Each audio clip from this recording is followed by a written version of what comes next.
ఈ మధ్యకాలంలోనండి ఈ రీసెంట్ గా లాస్ట్ మంత్ మే నెలలో 26వ తేదీ అనుకుంటాను, ఒక సేవకుడు ఉన్నాడు. ఆయన పేరు రఘుయేలు గారు. దేవుడు తనకు 2 కుమారులను ఇచ్చాడు. 2 పిల్లలు యవనంలో ఉన్నారండి.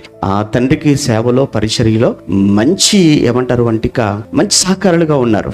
ఆ రోజు వాళ్ళ స్నేహితుల్లో ఎవరిదో ఏదో ఫంక్షన్ ఏదో ప్రోగ్రామ్ ఉంటే సెలవు తీసుకున్నారు, తండ్రి దగ్గర వెళ్ళారు. అక్కడికి వచ్చినటువంటి పిల్లలు అందరూ కలిసిన తర్వాత ఏదో పక్కనే గోదావరి ఉంటే ఆ గోదావరికి వెళదాము అని చెప్పి సరదాగా ఆ పిల్లలందరూ అంటే సరే అని చెప్పేసి నా పిల్లలు వాళ్ళతో పాటు వాళ్ళు కూడా వెళ్ళిపోయారు. వెళ్ళిపోయిన వాడు సడన్ గా అనుకోకుండా లోపలికి ఇంకా ఊపిలోకి వెళ్ళిపోయాడు. ఇలా మొత్తంగా ఆ రోజు 6 ప్రాణాలు పోగొట్టుకున్నారు.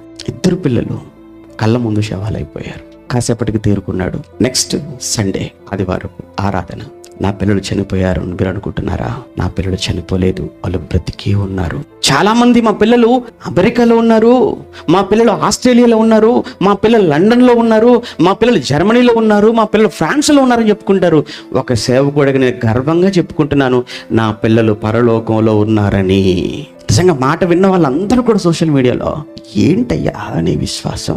వింటుంటే చూస్తుంటే మా గుండెలు తరుక్కుపోతే, కన్న బంధం నీది, పేగు తెంచుకుని పేగు బంధం మీది, రక్త బంధం మీది ఉన్న 2 పిల్లలు ఒక్కసారిగా ప్రాణాలు పోగొట్టుకుంటే మీరు ఎలా మాట్లాడగలుగుతున్నారు? అదే కదా మరి బైబిల్ మనం చదవటం కాదు, మనం అన్వయించుకోవాలి. యోబు గురించి చెప్పుకోవటం కాదు, యోబు జీవితంలో జరిగినటువంటి ఆ సంఘటన ఎంత మందికి అది స్ఫూర్తినివ్వాలి.